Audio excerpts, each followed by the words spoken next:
Gini deh, kalau beragama nggak pakai akal sehat. Pemerintahnya memberikan hak kesetaraan bagi perempuan, mulai dari hak waris, partisipasi perempuan dalam politik, dan lainnya, warganya menolak. Itulah yang terjadi di Bangladesh. Walaupun nggak semuanya sih, hanya kelompok-kelompok konservatif aja. Jadi, pemerintah sementara Bangladesh yang dipimpin peraih Nobel Muhammad Yunus melakukan reformasi bagi hak-hak perempuan. Ini dilakukan setelah dirinya diangkat sebagai Perdana Menteri sementara Bangladesh. Muhammad Yunus sendiri diangkat sebagai Perdana Menteri setelah terjadi kerusuhan yang besar di sana. Sampai akhirnya Sheikh Hasina yang telah menjabat sebagai Perdana Menteri selama 20 tahun mengundurkan diri.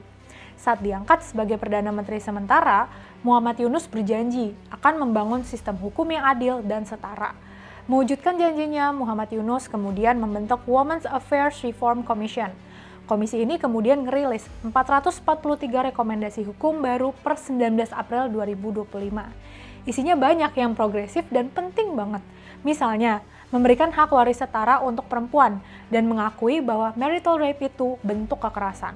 Negara juga akan melindungi pekerja seks dari kriminalisasi sampai mewajibkan kurikulum pendidikan yang bahas soal kesetaraan gender.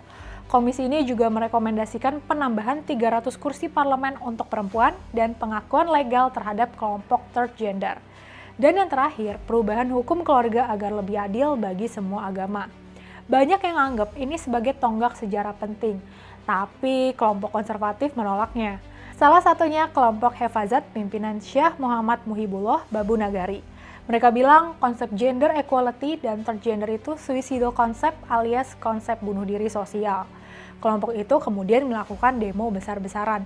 Contohnya nih, pada 3 Mei 2025, mereka mengerahkan 20.000 orang melakukan demonstrasi.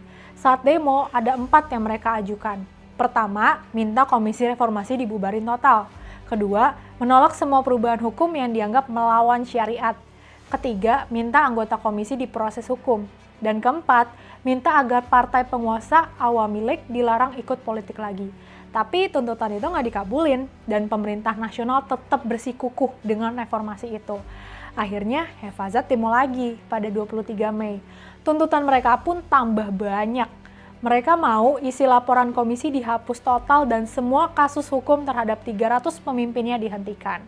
Mereka juga minta dibentuk lagi komisi baru yang isinya cuma ulama dan perempuan religius. Gak cuma itu, mereka minta ada penambahan frasa iman kepada Allah di konstitusi dan menolak semua hukum pluralisme serta konsep gender barat. Tuntutan ini memicu reaksi dari kelompok masyarakat sipil. Ada sekitar 67 organisasi, termasuk BRAC, Oxfam, dan Bangladesh Mahila Parishad yang langsung bersuara. Mereka bilang gerakan Hefazat ini adalah bentuk intimidasi politik dan ancaman serius buat demokrasi. Alhamdulillah, kabarnya sampai sekarang komisinya belum dibubarkan, rekomendasinya juga belum dicabut. Pemerintah interim justru makin aktif ngerjain reformasi sektor lain. Karena sebenarnya perjuangan kesetaraan itu bukan soal barat atau timur, tapi soal hak dasar manusia. Apa salahnya perempuan punya hak waris setara? Apa salahnya lindungi korban kekerasan rumah tangga? Apa salahnya akui hak kelompok marginal? Yuk, dukung kesetaraan gender bagi perempuan.